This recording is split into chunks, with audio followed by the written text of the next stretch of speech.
Wide-scale international condemnation of the Houthi execution crime of 9 innocent people last Saturday. United Nations and U.S. Special Envoys to Yemen meet the Omani Foreign Minister in Muscat to discuss peace in Yemen. The joint forces take up fierce clashes with Houthi rebels in different fronts in Hodeidah.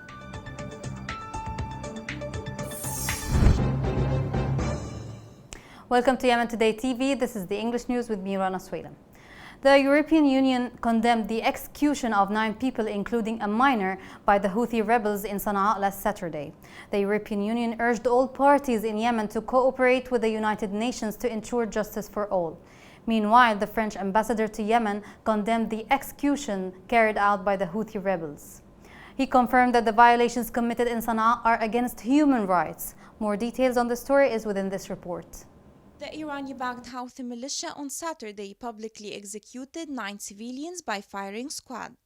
Hundreds of people, mostly Houthis and their supporters, attended the execution in Tahrir Square in the rebel-held capital of Sana'a. Rights organizations called upon the rebels to stop these death orders.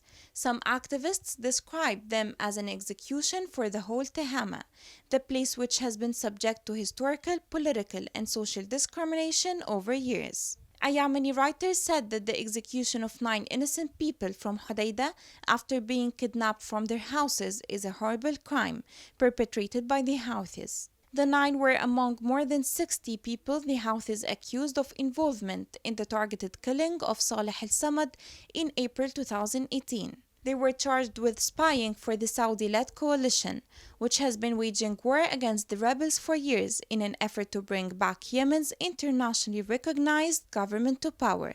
The 9, including a 17-year-old boy, were arrested months after al-Samad's killing over allegations that they were involved in the killing of the official in an airstrike more than 3 years ago.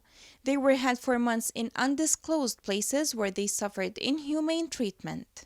The United Nations, the United States, and the United Kingdom on Sunday condemned the executions of the 9 Yemenis. UN Secretary-General Antonio Guterres said the trial in which the 9 were convicted and sentenced to death did not meet the requirements of fair trial in due process. Stephanie Dujarric, the spokesperson for the UN chief, said the Secretary-General strongly condemned these terrorist acts, which are a result of judicial proceedings that do not abide with basic requirements of fair trial and international law. Also, he has urged all actors to cease the violence and to engage in peace without preconditions as to reach a comprehensive settlement. Rebel leader Muhammad Ali al-Houthi, head of the Houthis Supreme Revolutionary Council, tweeted that they have rejected the UN's challenge to the rebel-controlled judiciary. The US's top diplomat in Yemen, Kathy Wesley, called the trial sham after years of torture and abuse of the executed people. This outrageous action is another example of the Houthi indifference to basic human rights. This barbarism must end, Wesley said in a message posted on the embassy's Twitter account. The British embassy in Yemen also condemned the brutal Houthi execution, which showed blatant disregard for a fair trial and due process. Yemen has been embroiled in a civil war since 2014, when the Houthis swept across much of the north and seized the capital Sana'a, forcing the internationally recognized government into exile. The Saudi-led coalition entered the war the following year on the side of the government. This stalemated conflict has killed more than 130,000 people and spawned the world's worst humanitarian crisis. The Houthis do not have anything to give the people in Yemen but death in all its shapes. Death in the war fronts, death from hunger, execution without trial or through politicized ones.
Houthi rebels are descendants from the Imami rulers who used to control Yemen in the 60s of the last century before being uprooted in a blitz revolution.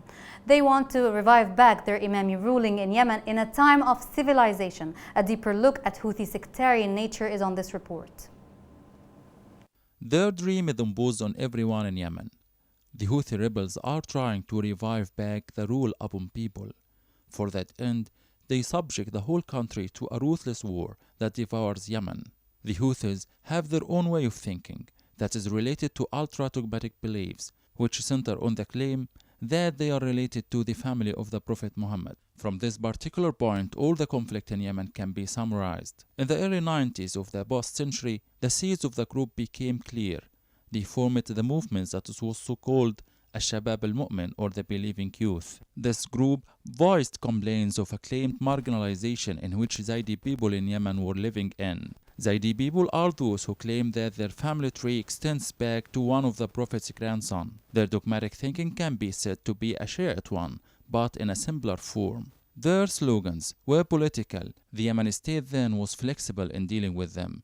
Their leader Hussein Badr al-Din al-Houthi was a parliamentarian in 1993. After 2001 attacks in the United States and the American occupation of Afghanistan and Iraq, Al-Shabab al-Mu'min movement began to grow. The movement had new rule, a politicized one. Their opposition to the rule of late President Ali Abdullah Saleh was clear. The political agenda of the Houthis turned into an armed one in 2004, the same year during which their leader Hussein al-Houthi was killed. Abdul Malik al-Houthi, his younger brother, took the helm of the rebellion, and the movement named itself Ansarullah, or the supporters of God. Through 6 years up to 2010, the Houthis engaged in wars with late leader Saleh's government. The chance came to their doorstep when revolutionary protesters marched during the Arab Spring. In 2014, Houthis drove their way to the capital Sana'a and controlled the state's institutions. They are now moving on to capture the strategic governorate of Ma'rib to ensure their dominance of the entire country. However, by heroes of Yemeni resistance, Houthis are kept out, and the dream of the thriving Yemen is still in the horizon. Omani Foreign Minister Badr al-Busaidi affirmed his country's full support to end the war in Yemen. This came during a meeting between the Omani Foreign Minister and the UN envoy to Yemen, Hans Grunberg. During the meeting, the two parties exchanged views on efforts to secure a comprehensive and lasting ceasefire by all parties in Yemen. The Omani Foreign Minister also met with the U.S. Special Envoy to Yemen. The two sides affirmed their commitment to revive the political talks to ensure peace in Yemen. Abu al-Qarrar al-Nahari, a senior Houthi official, was shot dead by the joint forces in clashes south of Hodeidah Governorate. Sources reported that the Houthi leader was killed in clashes erupted after the rebels tried to penetrate the fronts of the Fazza and Jabaliyah in Tuhaita city. Sources confirmed that a group of Houthi militants were also killed during those clashes. Still in Hodeidah, the military media of the joint forces announced that they had achieved direct casualties against the Houthi militia. This came after the joint forces responded to the sources of Houthi artillery fire that targeted civilian sites west of the city of Al-Durahimi. On the front of Hais, the joint forces also crushed a new attack by the Houthi militia and inflicted heavy losses among them. The government forces thwarted an attack by the Houthi militia in Malahid in Saada. A military source reported that the government forces fought back groups of the Houthi militia who launched a massive attack on their positions. The source confirmed that the violent confrontations ended with the killing and wounding of a number of Houthi elements. Government forces took back military sites controlled by Houthi militia in Al-Jawf. Ministry of Defense said that their forces carried out a surprising attack on Houthi positions in Qanau and Al-Khanjar fronts. The military operation achieved its goals by liberating the sites with direct strikes that inflicted heavy losses on the Houthi militia. Masam project in Yemen has demined 4,030 minefields and unexploded devices since the beginning of September. With this, the total number of mines dismantled by Masam project since its start is 275 mines and unexploded devices.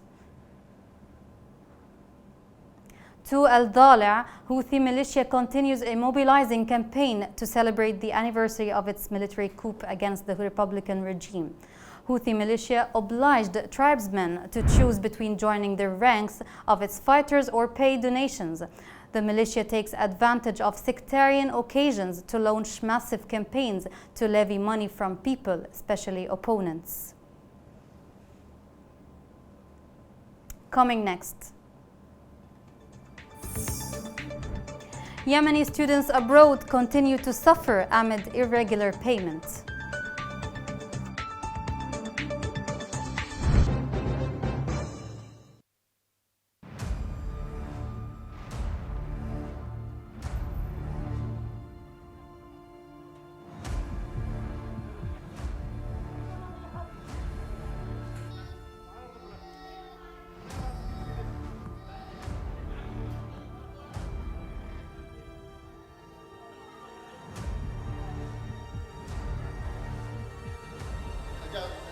ثالثتي على منطقة الروضة استهدف الأطفال الأبرياء اللي يلعبوا في الشارع.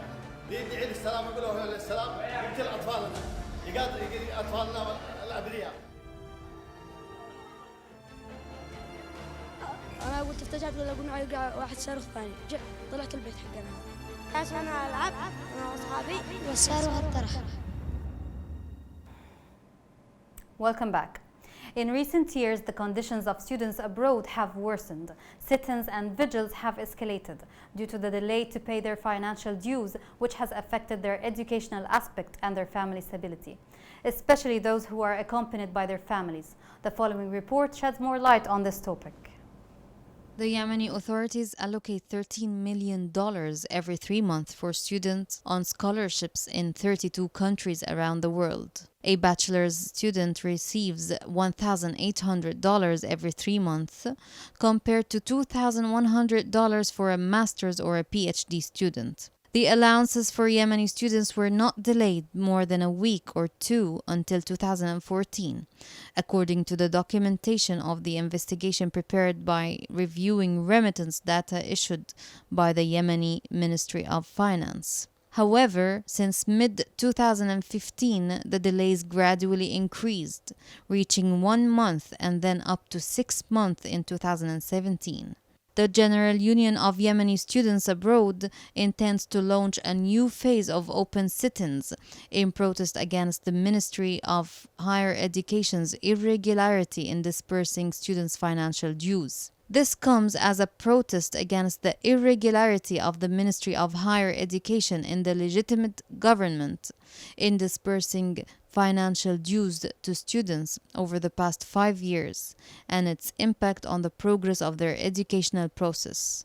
Yemeni students sent to study in Egypt launched an open sit-in at the Yemeni Cultural Attaché in Cairo. During their sit-in, the students accused the student unions of slackening in their role because of the partisan loyalties of the minister, they said. They called on all Yemeni students on scholarships abroad to move towards embassies and cultural attachés and to launch open sit-ins early next week until the leadership of the Ministry of Higher Education is dismissed and held accountable, and competent people are appointed who are able to take responsibility and propose appropriate solutions for the regular payment of their dues. Students suffer from double disadvantage: the continuous delay in the arrival of living allowances, as well as the interruption of university fees for 204 male and female students, who are threatened with expulsion due to the late arrival of fees from their countries. That's to say, about a third of the scholarships in Jordan. The Jordanian government is funding the studies of 383 Yemeni students under the Cultural Exchange Protocol. What students fear most is the expulsion from university housing or from rented homes due to the delay in the quarterly living allowances every 3 months. if they do not receive subsidies to pay the rent, when they cannot go back to university housing? Where do these students go? To the street? United Nations humanitarian coordinator in Aden condemned the targeting of the Makha port, describing it as a brutal attack. The UN official was briefed on the damage caused to the port and the destruction of relief aid as a result of the Houthi attack early last week. This came during a meeting between the UN and the foreign relations officials in the national resistance in the western coast. The UN official thanked the national resistance and the joint forces for their efforts in facilitating the relief work. The United Nations said that about 8 million people in Yemen need services to treat or prevent malnutrition. The Office of United Nations Humanitarian Coordinator in Yemen stated that out of 7.6 million Yemenis, there are about 4 million children and women in need for treatment of acute malnutrition. Houthi blocks information about COVID-19 in their controlled areas. This led to the spread of mass suffering among people due to the false information on the pandemic. More on the following report. There was a big wave of COVID-19, and the Houthis knew that very well, said a UN health official in Yemen, who chose to speak in an anonymous way, of fear of undermining negotiations with the rebels on vaccinations and other issues. Isolation centers were full. The numbers were double, 3 or 4 times. Since the beginning of the pandemic, the Houthis have not treated it with seriousness and action. The Houthi rebels continue to block information about the dangers of COVID-19, especially in their places under their control, including the capital Sana'a. They keep spreading false information about the virus. The Houthis continue holding public events including recruitment, gatherings, and funerals, attended by thousands for senior military officials killed in a battle. As virus cases spike, all are held with no precautionary measures against the virus. Over a dozen doctors, aid workers, and residents said cases in the north are rising rapidly, with more frequent funerals, apparently because of virus victims, though doctors said they've been warned not to confirm the cases of deaths. All spoke anonymously for fear of retaliation from the rebels. They even hindered international efforts to help fight it in their areas. Dr. Adham Ismail, the World Health Organization representative in Yemen, said it was a big achievement to get any coronavirus vaccine in Houthi-controlled areas. Intentionally, authorities banned the shots and then agreed to allow in only 1,000 doses. They have not held any campaigns encouraging people to get vaccinated. The Houthis' opposition to vaccines forced doctors and other residents to seek their shots in Yemen government-held areas. Many, including aid workers working in Houthi-held areas, registered online and traveled secretly to cities like Aden, Lahj, and Taiz for vaccination. Yemen received its first 360,000 dose shipment of the AstraZeneca vaccine from the United Nations. The shipment was the first batch of 1.9 million doses that Yemen is to receive through the end of the year. A vaccination campaign was launched in the government-held areas in April. Yemen's internationally recognized government has reported around 7,200 confirmed cases, including 1,391 deaths in areas under its control. The actual numbers, however, are believed much higher, mainly because of limited testing. Houthis are pretending that COVID-19 does not exist, which only lead to more mass suffering. And what can the people do behind the Houthis' guilty actions? The National Committee Against Coronavirus announced 51 new cases of the COVID-19. Committee officials said on Twitter that 20 cases were recorded in Hadramaut, 7 in Ma'rib, 13 in Aden, 7 in Shabwa, and 4 in Al-Bayda. Also, 6 deaths were recorded, plus 24 recovered cases. The total cases are 8,718, including 1,649 deaths. Here's a reminder of the main headlines.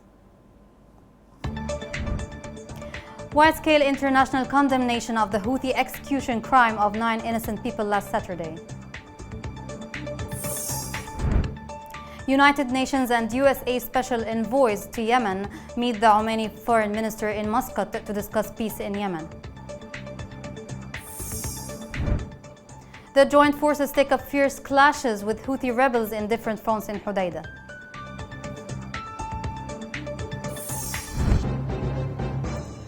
This is the end of the news. Thank you for watching. Have a great day.